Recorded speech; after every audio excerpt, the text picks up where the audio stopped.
Very good day. Welcome to one more episode of Psicoactivo. Today is episode number 45, and it is very special for me because we have the first guest in the studio related to the UFO phenomenon.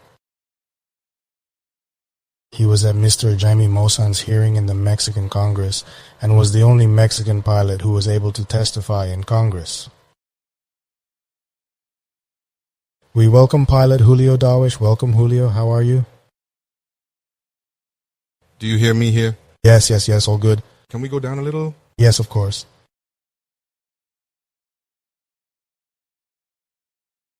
Thanks, Pavel. I really appreciate the invitation. What a pleasure. We met in Tijuana. Yes, how strange. And here I am. The truth is that I realized that I have already seen the testimony that you gave, and it caught my attention that you went in a direction that I did not think you were going to go. Because the pilot, Ryan Graves, he focuses more on everything technical and about knowing what objects are, but I realized in this strange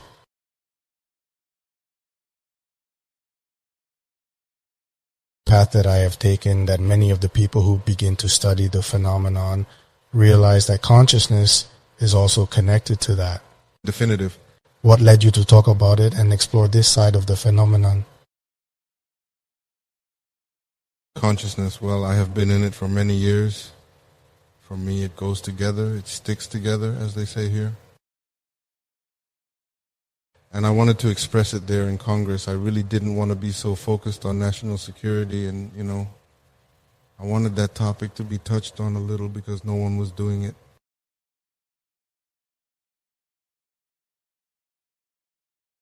So I took advantage of that moment to write a few words and leave them there. Do I tell you that for me, it was what moved me the most of everything I saw at that hearing? Because, well, I know that Mr. Maussan is a legend and everything in my respects, but I think he has focused a lot on this whole issue of what aliens are, what technology, what civilizations, all this, right?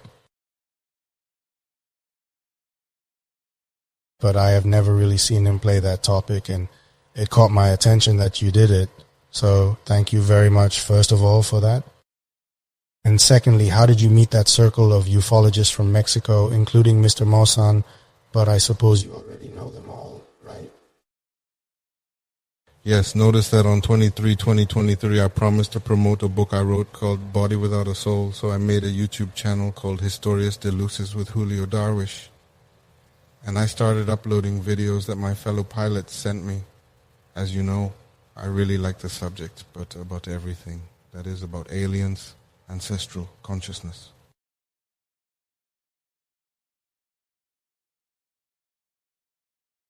And spirituality, and so everything. For me, everything is related to the dimensionality of everything. So a small group was formed. We watched video there.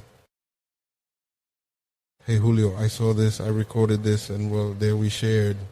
And in one of those, I saw a History Channel program that was precisely Jaime Maussan, and I remembered that I had his number. Someone gave it to me years ago. I don't remember who, and I said, oh, I have a number from Jaime. I really like that program I saw. It's called Files of Evenings or something like that. I said I'm going to send him a video of the ones. I have to see what he thinks. So I sent it to him. I introduced myself to him. I sent it to him on WhatsApp. And in a little while, he was dialing me. He dialed me quickly. He told me, I'm interested. I want to meet you. I want to meet the pilot who recorded that video. We went first. It was the pilot, then he invited me, and that was precisely a year ago in May. I remember because then it was the Congress thing, the one from the U.S., and it was sort of brewing, so you know what the causalities were, Jaime told me.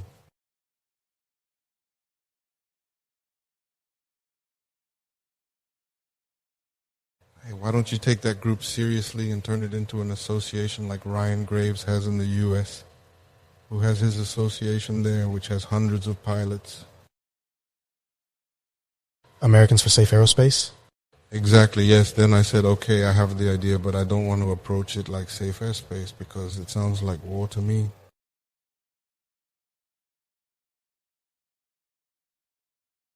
So we gave it another approach. It is called the Stellaris project.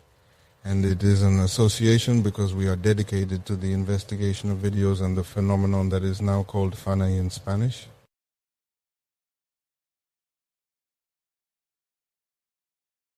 Was it like that? And then through the third millennial group, it was precisely that they invited me, hey, let's go see this audience. And, well, what better than a pilot and you who already have your channel and have more or less been in this?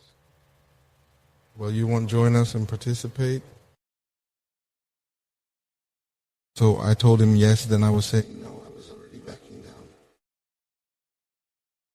A small amount can be frightening. It wasn't really much because of fear. I mean, it is impressive to talk there. Yes, I was nervous. I think it was noticeable, but I doubted it because of the question of the substance of this, of what substance there is in this. Why now did they start talking?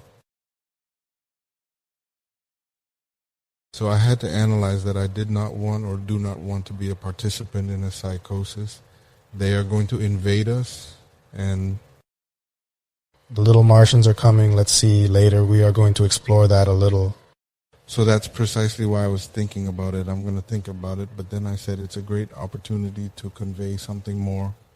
And I spoke with a person that my wife and I met a long time ago, a man from Bolivia who is a teacher from a Mauta. So we delved deeper into what a Mauta is. Yeah. And I asked him, yeah, I have this opportunity. I have this. I don't want this to be used like this. I'm talking to you as things are, because logically when you enter this path, you find out everything. In other words, they talk to you about the blue beam. They talk to you about Anunnaki. That is all those things. You likely already know that. Yes. And so one begins to ask one's questions and look for your answers. And in one of those, well, I have met this person who, well, they are guardians of the earth. They are completely spiritual, and, well, I trust him a lot. And he told me, no, yes, a contact is coming. In fact, he has been in contact with people from not this dimension, and he has told me a lot about that. And he told me, no, if a contact comes, maybe they also want to use it for other means. But there comes a contact with other civilizations.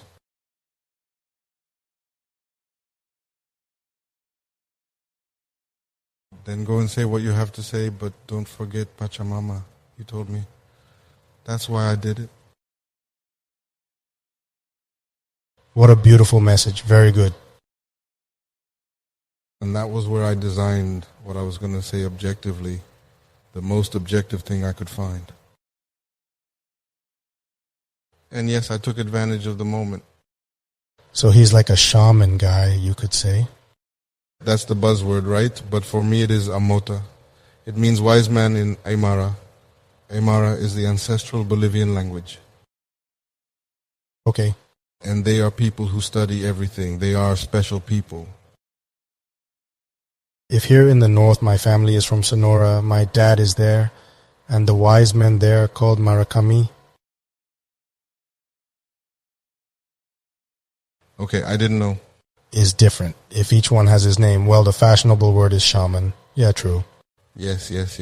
But hey, you understand the background, right? The person in search of enlightenment. My aunt has it. She does hot songs and everything.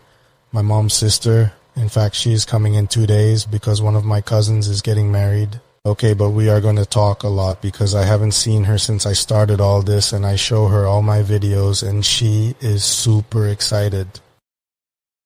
But anyway, I wanted to ask about the Stellaris project. How many people are part of the project? There are many pilots. Most of us are pilots who have searched for me and joined the group and upload their video or questions. They even seen the Northern Lights or see the Starlink train. That is everything we see up there that is different. There are already 140 of us, including 140 air traffic controllers, pilots, and researchers. It is precisely with Jaime. Jaime is the main one along with me. And there is Johanan Diaz, Laura Moro, Manuel Ponce, Dino himself.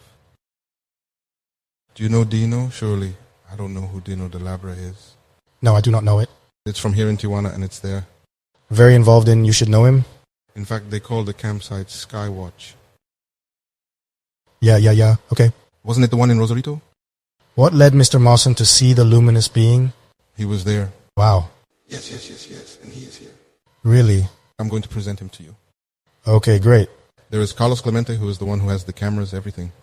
Mr. Clemente, yes, my respect, he is a legend. We are all in the group. There is the same Frenchman, Michel Valiant, who was there in Congress. There's the guy from Brazil, it's Ronnie Vernet.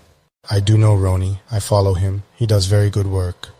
Ronnie, I wanted to ask you about the idiosyncrasies that occurred in the audience because, well, one thing is how we all experience it on the outside, right? But with all of Ryan Graves' confusion with all this stuff about the bodies, what did you think when all that happened? I imagine you already knew they were going to show the bodies, or was it a surprise to everyone? It was a surprise, yes, for everyone. Wow. It was a surprise. Ryan Graves didn't say anything at that point. Then Jaime, the next day I went to see him because the bodies were there. There's going to be a press conference at the Camino Real field in Santa Fe, and I asked him, hey, Ryan? He told me no, he left. He sent me a message that his wife thanked him very much. He thanked me very much if I helped him leave earlier, and thank you for your attention. So we changed his ticket, and he left. And then the tweets appeared. I don't know if you saw them. Yes. And so Kemi got a little surprised. I don't know what you want to talk about. The truth is that I respect Jaime a lot. He has been very kind to me. And the contact started a year ago. I mean, I haven't had that much contact with him. But when I spoke with Dr. Benitez, Zalta Benitez... Yes, of course. He was very angry. He was very upset when he started seeing all the people's reactions. And the doctor seems like a very serious person to me. He seems to me to be a serious person, and he is not a boastful person who is going to expose this. It is something that many people do not understand, that the most serious people who are investigating this are putting many things in their career at risk. He says they're going to ridicule me. Yes, but no one is going to have the courage to tell me to my face and come investigate them. And being here with me, we can see everything, but no one is going to come. And that happened, yes, it did happen, and now. Things are already changing a little. Yesterday, Professor Stephen Brown was speaking with the Roswell Daily Record, and he himself was the one who spoke about this issue of discrimination, that I don't agree with that narrative.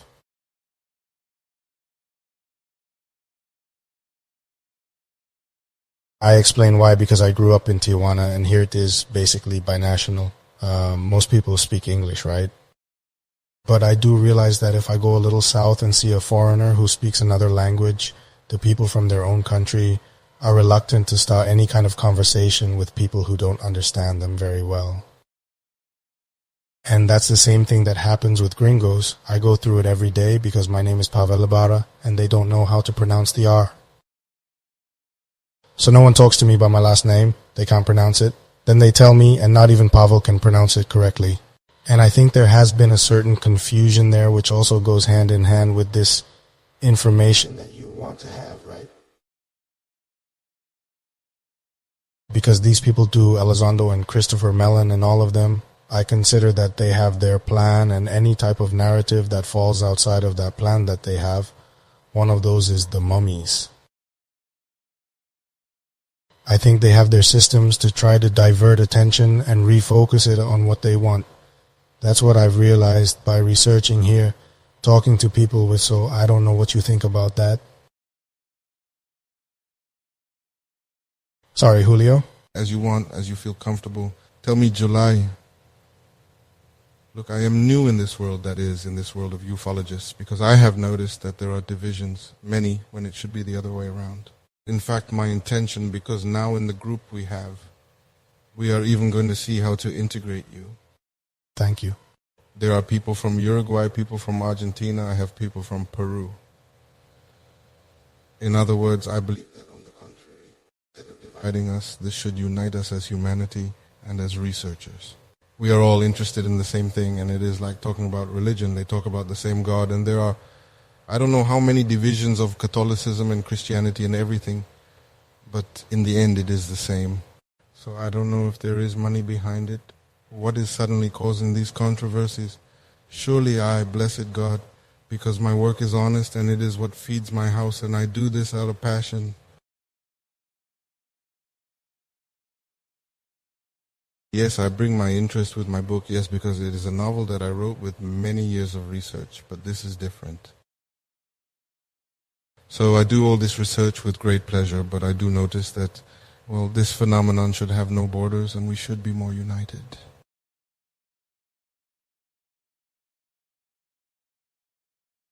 Yes, I have noticed that division, even when what happened with Ryan Graves and everything happened, because I realized that if no one is interested, let's see what happens with this. As Jaime says, hey, at least come to see them. That is very inherent because of what I say about the different narratives. Because also, for example, in England, where the case of the Rendlesham Forest is taking place, there is a case of a soldier who was there, who was affected by a technology strange that they say it is alien. But recently it began to be discovered that it really is human technology that perhaps was made through alien technology, but it is so classified that one of the YouTubers who was investigating the case was intimidated. So all that secrecy, secret technology is also very much involved. And I wanted to ask you what idea you have about that. Do you think that some of those objects could be technology made by humans, which perhaps they were able to discover back then in 47 in Roswell? Well, it is well known that there was supposedly an exchange of technological information in exchange for other experiments. This is what is said, and this is well known, we agree. So I don't doubt it. I mean, technology is power, and power is very corrupt, and everyone wants it exclusively. So yes, I definitely don't doubt that they want to hide things from us to have power.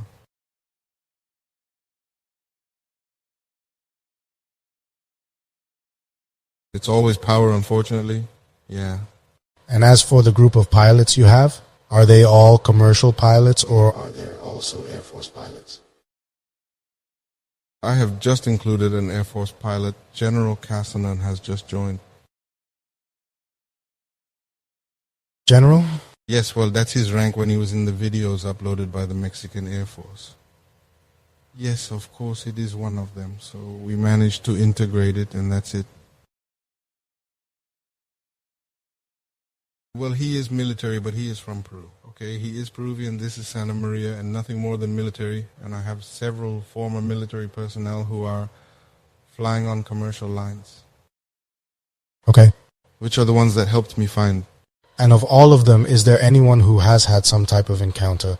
No, by far, like all the videos that normally exist, but something like what Fravor had, for example, that... Well, I'll tell you, General Castanon, yes, they are the ones with the videos, the spheres and everything. They were recording for a long time. He is the one I have, and I have to talk to him because we barely included him. Then he already knows that we are going to interview him. Agrees, but it was just added. What brutality. I already want to see that. I wanted to ask you about your career. How long have you been a pilot? I starting flying. Commercial in 98. Okay, and to date, what type of preparation do you have? Is it the same as the military? The type of preparation is different. The military is different. The military preparation is different in terms of certain maneuvers that they do, and we do in the civilian school. Is it a larger plane? Also because of the type of plane. Well, yes, the reinforcement, right? A military plane can withstand more maneuvers, barrels, loops, all that, and we, more than anything, is learning to navigate and logically take off, land in a whole plane, then you move on to a twin engine, and then you can apply for an airline. That is it. It's a race that goes step by step. And you have had some encounter, well... So strongly that I can tell you no, the only thing was what I always mention in other videos. It is some spheres there in the Baguio area. Okay. For the 7 luminaries, that entire area. Okay, tell me. As we took off, 2 traffic appeared on the screen. 2 traffic was coming towards us, and it was dawn, so the system alerted me. And when it alerts you, you have to be prepared to make an evasive maneuver. It can simply go up or down, and well, the traffic, they are seen on the screen.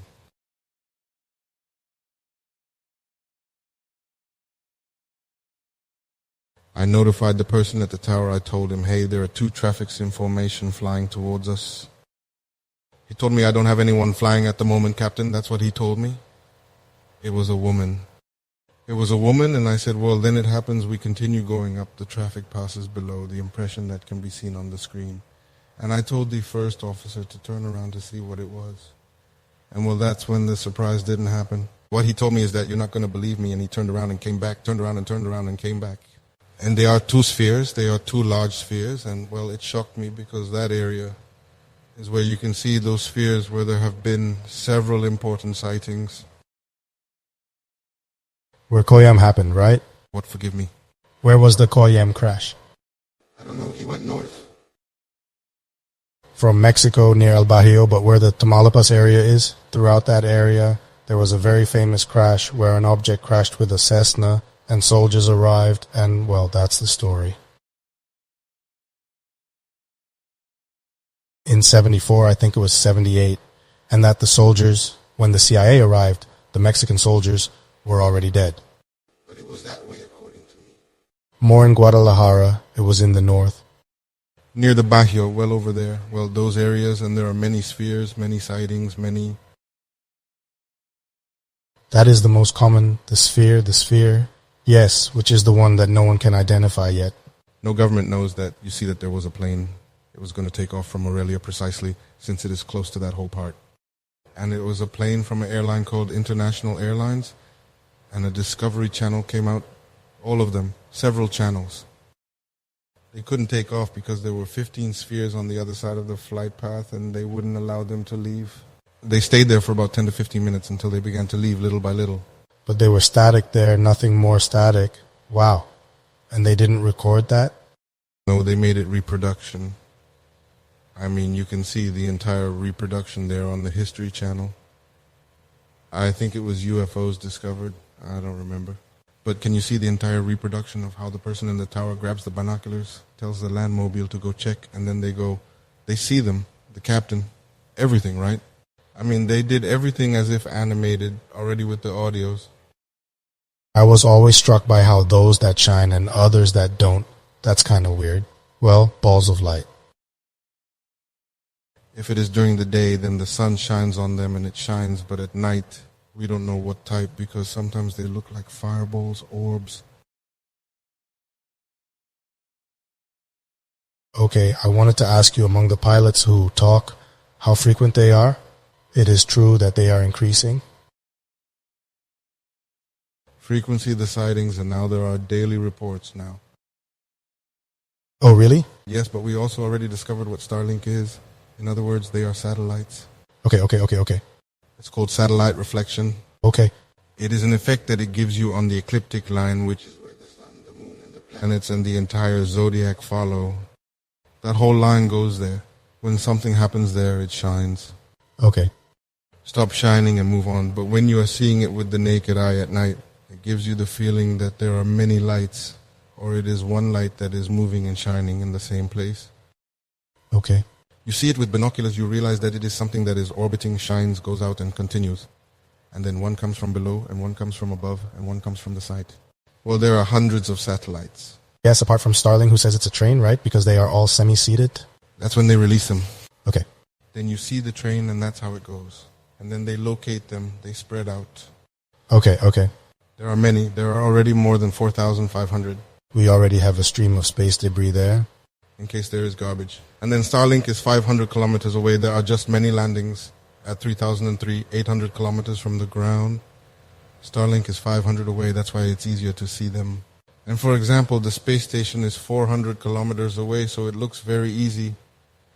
But yes, well, there are also different things, but right now, most of them are said to have increased. Wow, that's why. It is logical that yes, that the percentage of those who cannot be identified is very small, right? They are like 3% of everyone. There is one, suddenly the other day I was watching it with binoculars and it came shining and it went up, and this one no longer visible. It changed it for me, but I couldn't record it because I saw it with binoculars. Is there a case that I am very interested in knowing about, someone who speaks Spanish? The case of Antioquia in the video that follows. Has it been investigated?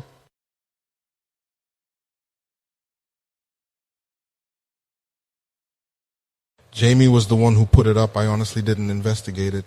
I think it is the most impressive video I have ever seen, I think in my entire life.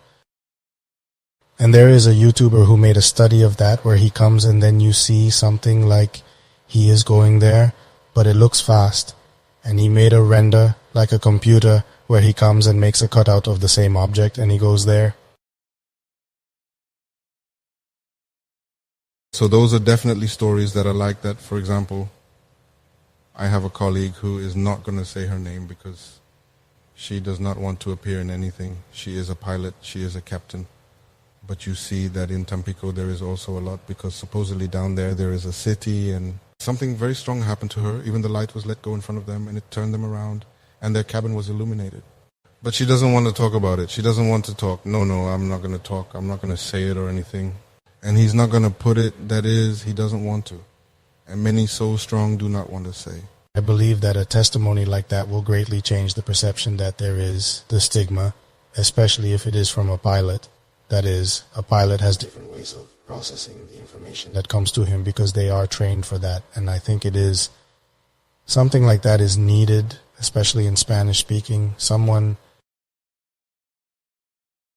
who sits down to describe it in front of a camera, a microphone like Fravor did, who for me was the one who made me wonder if it was true or not. Well, that's what we're going to work on now. I mean, I already have a few who are going to testify if they need this set. It's going to be all trust in Mexico. Okay, but I do have one here. I come with you. Very well. Let me tell you, you rent the place to us. No, that's what this one is going to be for. And so it looks super good. Yes, recorded, and we send it. That seems very good to me. If it is a good idea, we are already in the process of bringing people together for what? And what is the main plan? It is releasing information to the masses. This is not new. I mean, there are very old stories. There is a researcher named Alfonso Salazar. I don't know if you know him. I don't know him. No, but he has a very important compilation of all the 1,930-something sightings in aviation. That is since they practically started. So he is a library. You talk to him, he tells you if in such a year this, in such a year this, in such a plane and such. I mean, he knows everything. It's awesome. And well, I'm also going to include him and talk to him. Well, there you realize that this is not new and that this is ancestral. Besides, it is engraved in stones. It is written in the log of Christopher Columbus, which I always say speaks of lights coming out and coming in from the sea. So when they tell me, hey, but this is a danger for aviation, for airspace, well, I also say the same thing again. I think that for them, that is, they were already flying before us and they visited us long before. We are just doing our thing there. Yes, I think that flying is a bit debatable. Maybe they're not even flying. I think they have some other way of that. It's a way of getting around, but that's how we understand it, right? Clear. So it's very controversial. Well, I'm passionate about it. There are many people who have told me, no, I don't believe in that. And after a while, they call me, hey, I saw this, I just saw this, and I'm going to send you the video. Include me in the group, and yes, it has happened. No way, that's awesome. I want to precisely because you mentioned this about civilizations. Something very important for me is to ask about the type of faith, if they have any, and what type of beliefs they have. Because what I have noticed is that many people who have some kind of contact realize that the phenomenon is real. They change many perceptions they had about reality. And I want to know if something changed in you, or if you already saw, because I know you've always been curious, right? About seeing the sky, and that you like to use telescopes and all that. But I want to know if there was any change. What was it like? My father is a retired pilot. He also always instilled in us to see the sky, and I have also spoken in other places.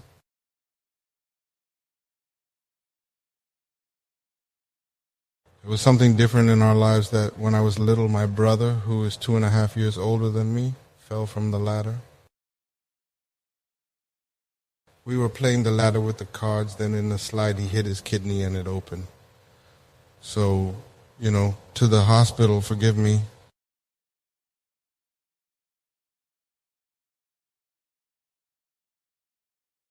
And it had to be, the doctor said, no, your mother has to transfer her kidney because she is compatible. But then one of the aunts that exists in our family appeared who knew a medium, and they took the medium and gave him a spiritual healing, and he was healed in style with what Pachita did with Jacobo Grinberg.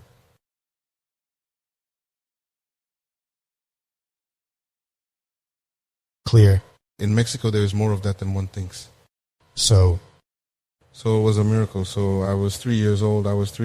And my mother was shocked by it and took us to that place.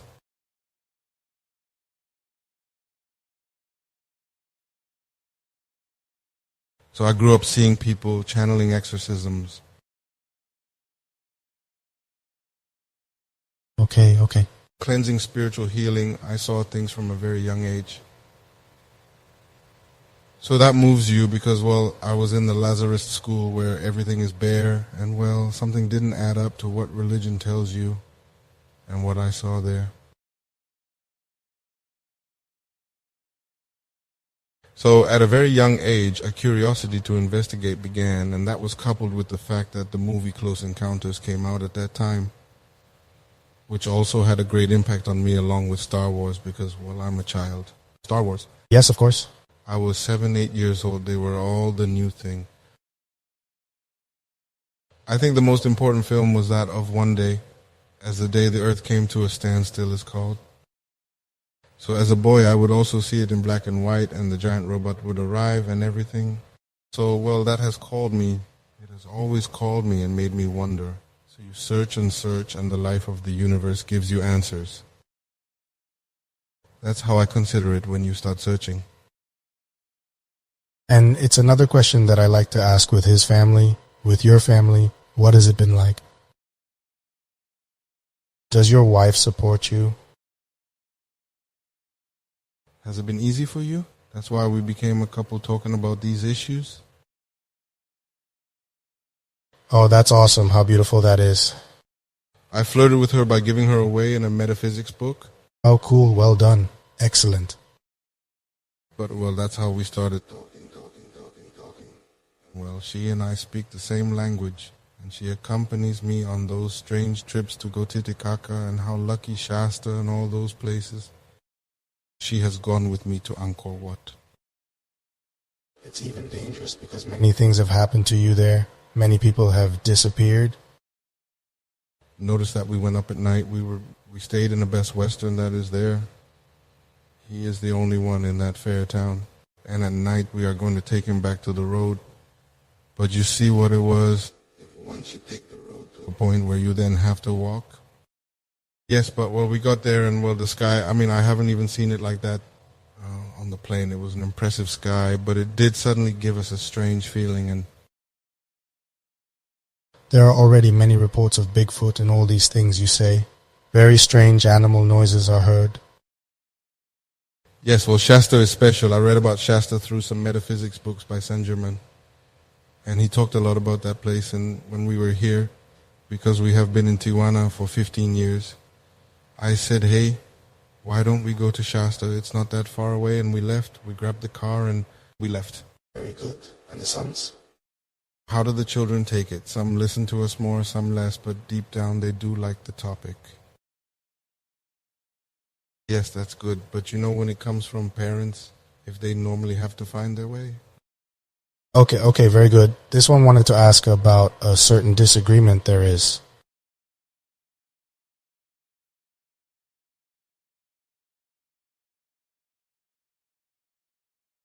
Well, for example, for me, the fact of revealing information about the phenomenon in Mexico is being very different from, for example, the US. And I think there is a need for less stigma here in Mexico.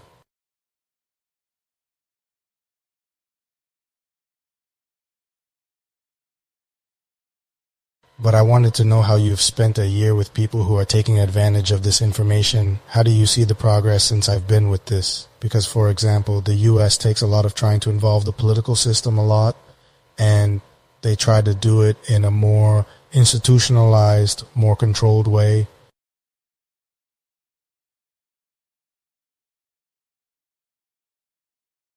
More to avoid this social disruption than what you talked about at the beginning, because we don't see.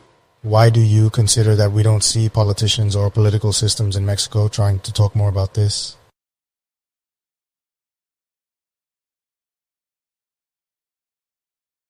Because I understand that only Luna is the only one who has been really involved. And when I asked Mr. Maussan, I asked him about AMLO, and he told me he is not involved in that, and there are almost no politicians involved in this. Why do you think this is? What do you think is the reason for not knowing how to tell you? I think it is personal scientific curiosity, and some people are not easily interested, right? In other words, they are more involved in others in earthly life. Don't you think that if it is such an important issue, it would be important for higher levels to be more involved? Maybe they are involved and don't tell us. Okay, I don't know, but it could be there. You better pretend you don't. I don't know anything. But maybe they know a lot more than us. I think for sure I don't think so. Yes, it is definitely more about the lodges and all that they have the information. Yeah. And they don't want to let info go yet. I have never understood that. But it would be a more controversial topic. We could talk about it later. Yes, I wanted to ask you a more controversial question, but related to flights, because if you have noticed, there have been many problems with Boeing lately. The pilots have not had problems in Mexico with the planes or details because I recently traveled and we had such strong turbulence that the truth is that you are not going to die.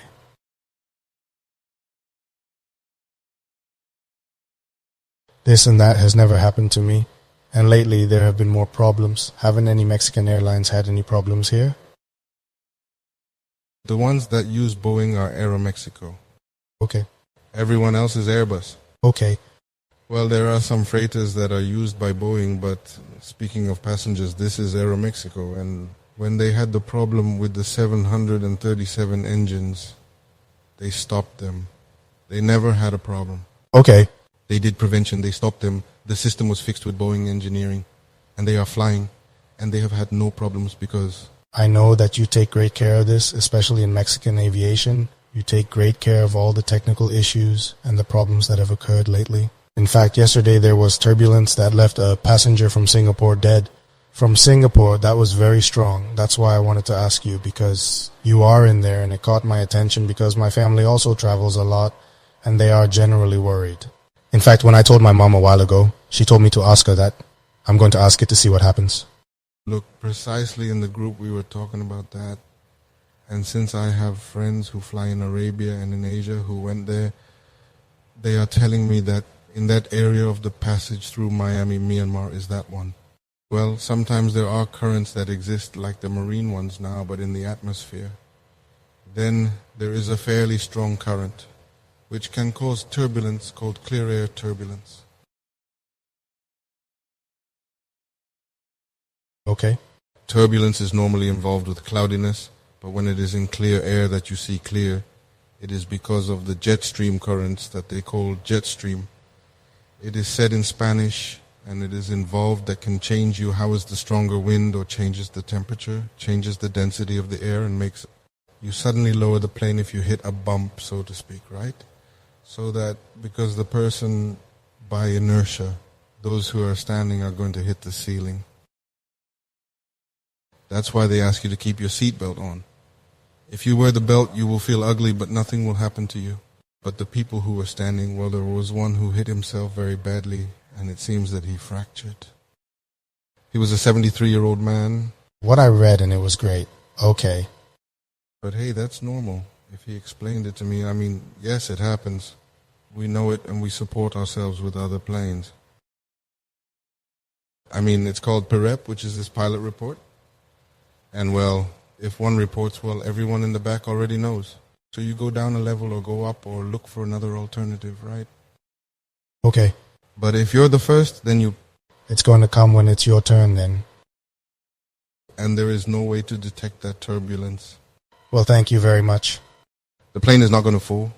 Okay. I don't know what, but he does make a sudden movement.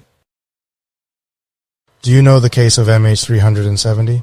And they have told me that a lot. Well, look, it's a shame because I don't like to talk coldly about missing people, but I don't believe that plane or aliens or anything.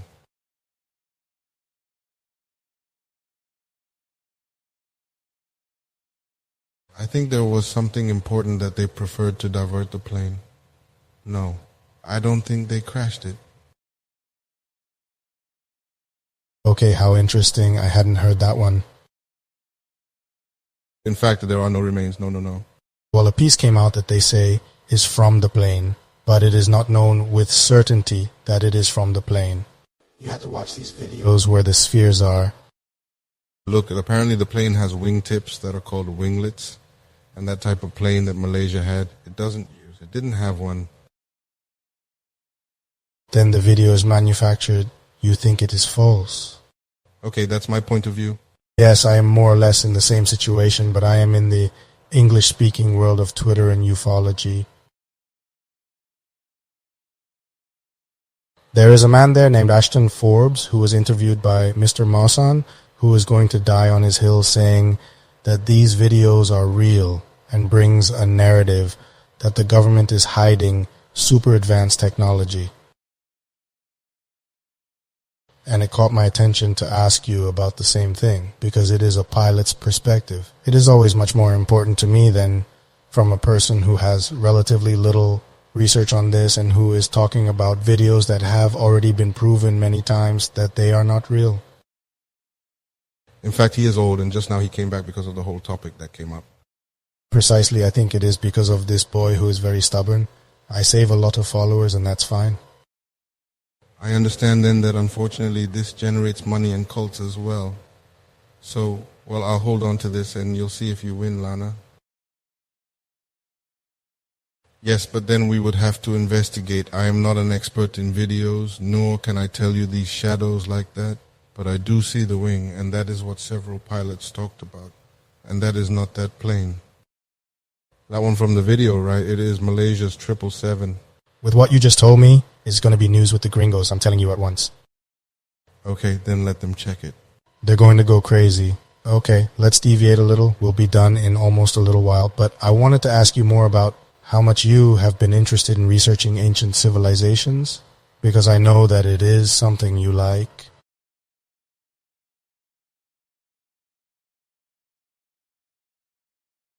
What do you think about, for example, this whole Anunnaki issue? Because a current Italian writer named Mauro Biglino, I don't know if you know him, he worked in the Vatican for many years and was an official Vatican translator.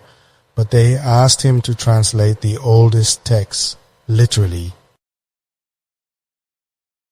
When he did, they excommunicated him. And right now, he made his books, he is making his career separately, but he basically talks about what Zachariah Sigis talked about the Anunnaki. What do you think about this? Note that in Bolivia, as a parenthesis, it is in the Museum of Precious Metals. There in La Paz, my wife and I went, we saw it live. It is a pot about this size made of clay, which is engraved, divided. It has a division in the center. This entire side on the inside has Aymara engravings. Bolivian Aymara writing. This entire side is in Sumerian. Oh, I know, and I saw it. And in fact, well, I saw it. It is prohibited taking photos of it. Hey, there are no pictures on the internet of this to post one? Giorgio posted it. He was there too. Well, I'm going to ask you to put it on. So there I asked Malta, and he told me that they came here first looking for gold. But since it is rock, everything is very difficult. Then they went to the area of Babylon, Sumeria. Yes, that's what he told me. Right now it's Iraq. Iraq, that whole area. So that's what he answered me without thinking. And if in the Tiahuanaco Museum, that's where Pumapunco is. On one side the axis and what? They found some tunnels there. There is an intraterrestrial city there that has not been brought to light, but it will come out. There are many things, and that intrigues me a lot, right? In the Tiahuanaco Museum, there are statues of bearded men, also measuring 3-4 meters, but they are very, very hidden, so they don't allow you to take photos. I mean, it's very classified. I don't know how to say it. But that area of Bolivia is very impressive. And for me, it is also like another evidence, right? How did they end up doing this so quickly? Then they were here in the area of Babylon. And yes, I read all the chronicles of the land of Sitchin books, and it makes a lot of sense to me. It makes a lot of sense to me. Besides, well, everyone puts it in the movies. Yes, little by little it seems to spread so that we get used to it. No? I guess so. Yes, that movie is very strong, but it is real. And I don't know, the Sumerians, the ghosts and the Ghostbusters have always been there. They are all Sumerians, the ghosts. Coincidentally, what Big Lino talks about precisely is that he talks about the Elohim, who are a race of humanoid beings with supernatural powers called Enki, and Lil are the brothers.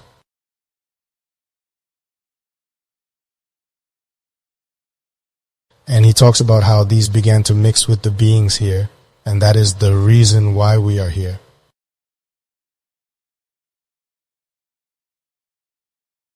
Essentially, they played with the genetics of a hominid before us 200,000 years ago, something like that.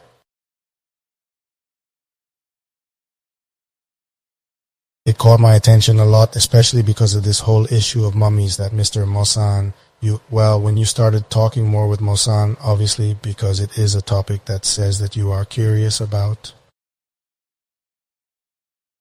You have asked him more about this thing, very little. So my research is older. Here it is in the book. Okay, well. But this one with Jaime, I spoke very little. As soon as I asked him, he told me about the mummies. So there are more and more are going to come out, but I don't think they have much to do with the Anunnaki, right? Like another different race, I don't know. What I saw, well, if they were not human, logically what the doctor told me, because I spoke with him, Salce Benitez and Benitez Salce. I don't remember if Salce Benitez comes first. And well, he is very sure of what he is talking about and is convinced. So that was even the question.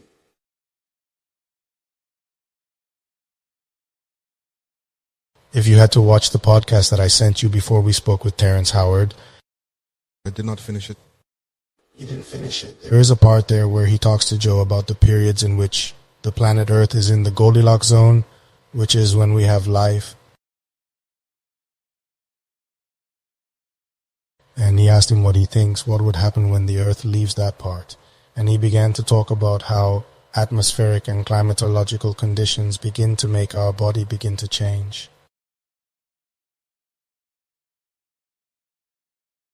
And he began to say, our skin is turning gray, our eyes are becoming bigger so we can see better in the dark because we are going to end up going into the subway. And I was very struck by how he began to describe it like this, because many of these beings that people talk about when they are abducted have this description. So it catches my attention a lot because I have correspondence with Dr. Michael Masters, who has the hypothesis of humans of the future. Do you think that's plausible? That one of the theories is that these machines are time machines and that they could be humans from the future? Could be. I'm not that convinced, but I've heard it enough sometimes that in Interstellar they basically describe that to you, but it's already dimensional. I go more for the dimensional, and at the same time, yes, because time does not exist. That is, it is an illusion created by ourselves. And that is difficult to understand because at the same time we are trapped in 3 dimensions. That is, we do not see beyond 3 dimensions. We are not trained. We are trained, we are blocked. And I think that comes from the DNA that is blocked. The DNA is blocked because of the 64 chromosomes. Only 22 work. The 42 that are missing, scientists say, are garbage DNA. It can't be garbage. That's why the brain only works at 8%. For the same reason that DNA is not there. It's like a Christmas tree that you take out 2 light bulbs and it's half burned out and it works, but not complete. I think that is why it is a personal theory that it is because of the blocked DNA that we lost our multidimensionality. He says that I am talking with Dr. Gary Nolan, followed by correspondence, and he presented some cases of people who have had contact with objects, which is noticeable. He noticed a part of the brain that has tissue that is not supposed to exist, where the putamen area is and the basal ganglia is. It is right in the center of the brain. And I am very interested to see if the doctor would be interested in studying people who have shamanistic practices, because I think Pachita had that more developed as well, because he attributes it to intuition and the sixth sense and all this premonition.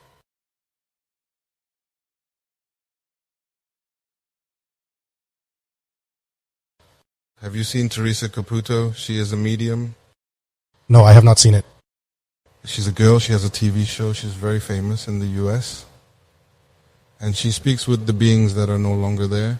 Then the person comes and says, hey, well, he's telling me this. And you see how people break up crying, and, well, it's practically like he's talking to them. It's impressive, really. And they did an electroencephalogram. I don't know what to call it. And it seems that they thought that when she was at that moment, her brain activity was going to be very, very strong. And it is the opposite. When she is in that moment, her brain is very calm. There is almost no activity.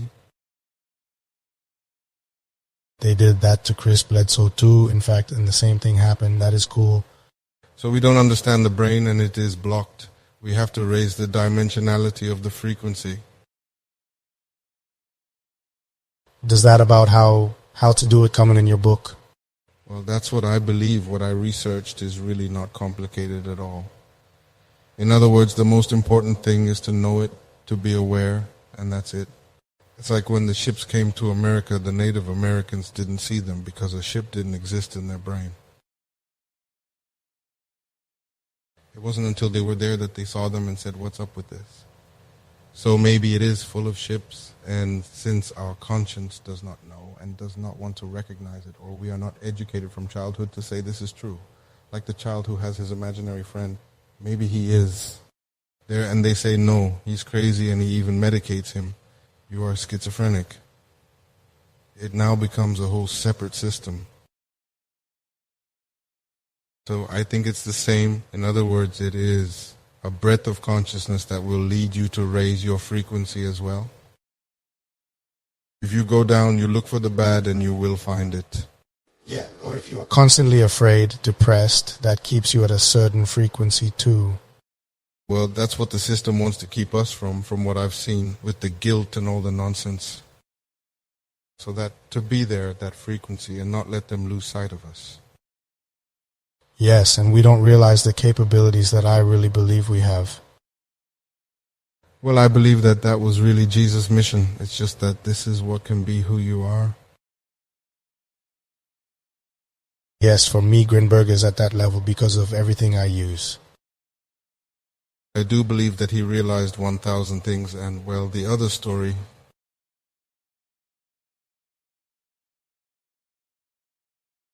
If you want, I can share with you what I have found about him, because in 2021, when I had the documentary, in fact, tomorrow, I am going to have a meeting on Zoom. We are going to talk, and something pushed me to start investigating.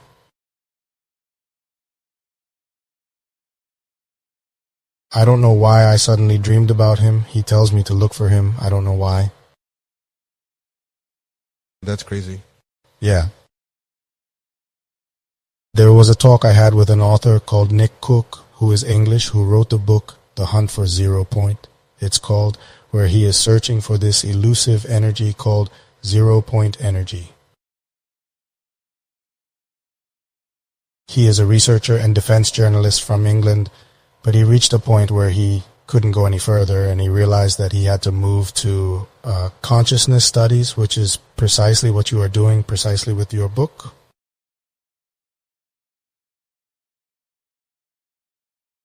And what really catches my attention about Grinberg's research is when I talk to English-speaking people, they don't know who he is, but that really annoys me because there are clear links with the CIA that he had. And I don't know if it's on purpose that they tell me they don't know. There comes a certain point where I think that's the case, because there are many evidence and I'm going to pass them on to you. I have many documents and everything that proves that they had it. They had it well checked, that each book that I took out has many things. There is in his documents about him describing what type of books he wrote, in the title, what all this was about, and I don't know where the investigation is going to lead. No, I don't want it to be something dangerous. Honestly, everything is already open. Yes, is the good thing. I think that also the fact that I'm doing it like this out in the open and that people are watching it protects me a little more. So that's why it doesn't scare me so much. But his whole case is very interesting, and let's see where it takes me. Well, what parts of the book are you most proud of so far? Because I guess it changes because it's like a baby, right?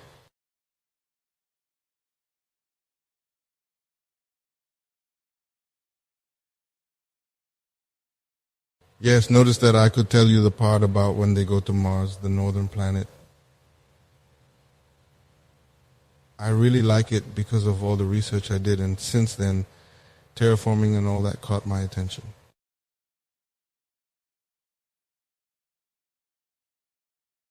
But what many people didn't like, and I think what I like the most, is the ending. I mean, the approach he gave to the end is the most sublime for me. Okay, don't spoil it for me because... I'll read, otherwise I was going to tell you, but I don't.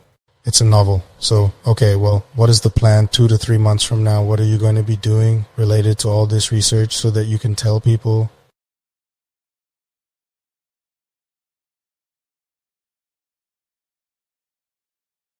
Right now, we are going to start doing the interviews for the program that is going to be there on the channel with Jaime. Well, not with him, but part of that space that there will be for all this. There will be paranormal, there will be UFOs, there will be everything.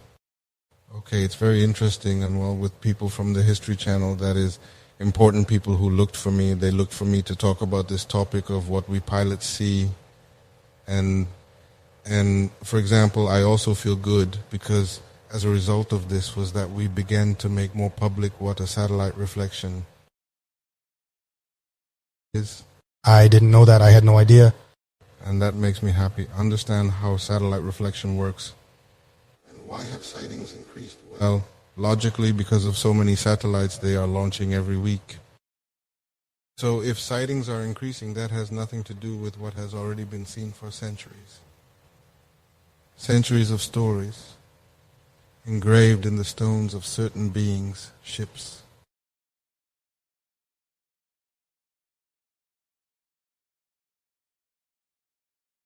And in the Bible too, in the Hindu Mahabharata, all that, there were no satellites, at least they were not human. So yes, there are things, of course there are things, and that's what's exciting too, that people know yes, no, and that they also know how to differentiate something, right? In other words, we want to educate people a little more to see the sky, to understand the sky, to understand the constellations, how the sky moves, well, the planet that moves, but the sensation that it gives us. And when you see the sky, you know, even I can tell you where the north, the south, and everything is by looking at the stars. And it's not difficult, but you will have to turn off the TV a little and get out. If one day soon they take a trip to see the sky, I would like, if they accept me, of course, to go see, because it is something I have never done, to be honest. And if I would like to, I mean, with a telescope, I have never done it. Yes, I've gone camping and all that, but it's different. I can't imagine. Well, now that's where you are. We're going to see more. I mean, I'm passionate about watching Andromeda. Okay. See the Andromeda Galaxy. I can watch it for hours and hours and hours. It's like a romance. How crazy, because it shocks me a lot not knowing that it is another galaxy. It is not a constellation or a cluster of stars. A cluster, no, it is another galaxy. It should look super impressive. I want to see that. Okay, this is one more question. Because today a colonel was at a conference. It is called SALT Conference, and it is a colonel who is the one who gave you most of the information.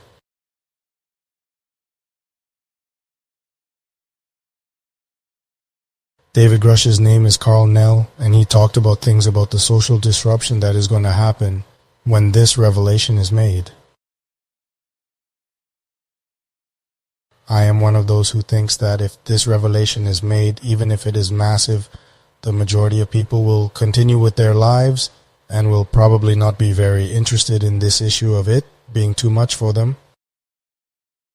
I don't know what you think about that. Do you think there is going to be some kind of disruption and very strong paradigm shift, or do you think everyone is going to get on with life? That's how the young people were. They are now more open and awake. I don't think it's a big problem, really. It's logical, right? May we not be alone? I mean, you don't have to be very bright to half imagine that all that space and everything there is, because there must be more kinds of life that I have no idea about. There are ways of life that we have no idea about, but we humanize everything. Humanizing dogs, imagine. So I think it's going to be logically also, if it is soft as it is being done right now, that for some reason more spaces are opening up for this, because we have to take advantage of them so that people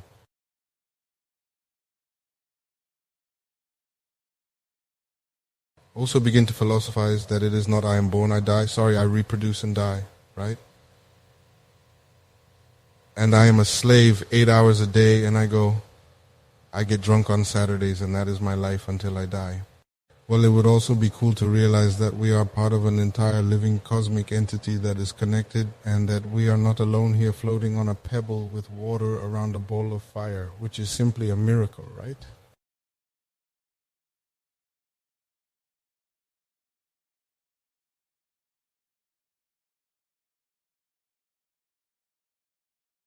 But at the same time, should we already have the awareness that we are not alone? But since it is dimensional, that is, there is also something or someone or beings that do not want us to know. I do not know why. That is why they want us asleep, no?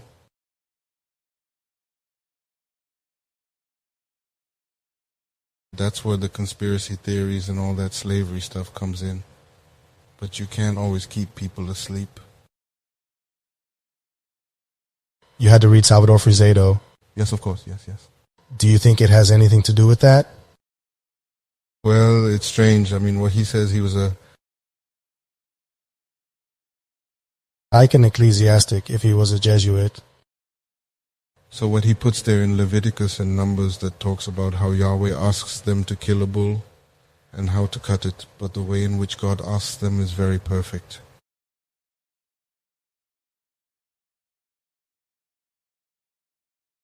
In other words, you say that God wants the entrails. It is very sadistic, and it is written that it is not my invention. I saw it for him, and I looked for it in the Bible, and there it is. So that's where you wonder what's up with this. But the awakening is this. That is realizing that the ones who have the decision for everyone are ourselves, and there are going to be people who are going to be scared, and unfortunately religion does not help. If you are very fanatical and you don't realize that it is the same thing, that God is cosmic and that his creation is impressive, if you want to see it like that, then you stay trapped until you come to think that you are in a dome and all that stuff, and that the earth is flat. That's another story. So I think it's not going to be that strong, but it all depends on how the media handles it. Okay, well, I guess it's our responsibility. The media, well, it's just television. Yes. No, look, I studied media analysis at university, and for me it is very important to understand the power that words and images have and how you tell a story. And I think that all of this has been taken down a super bad path.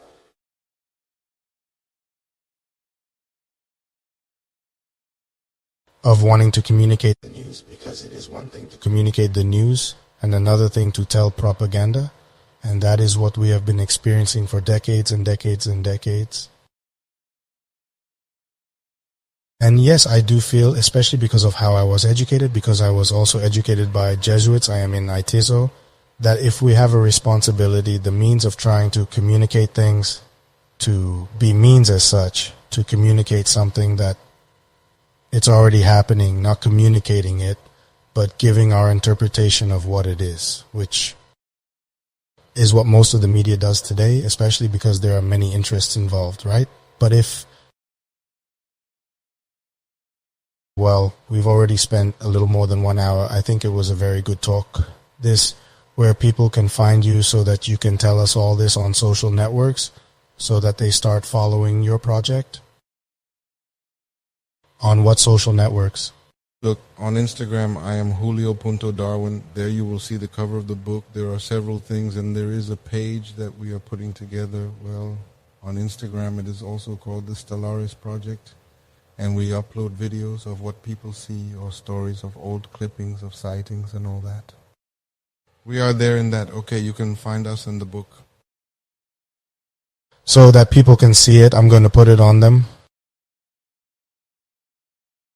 What is the name of the book? Body Without Soul. Very good. And it's a novel, right? It is a novel for you to buy. Where can people find it? Notice that right now they are asking me because you have a problem with the publisher if they come to your page. Okay. A slightly trans guy who I'm not going to talk about in public. If not, it's not worth it. It's a pity that their time will come so that they ask it of me. Okay, well, July, anything else you want to share with people? I think that's enough for today. Okay, thank you so much. I hope I'm not the only one. I hope we have more talks. It's very cool talking to you. Also, thank you very much. Thank you all. Take good care of yourselves. Stay curious. Bye-bye.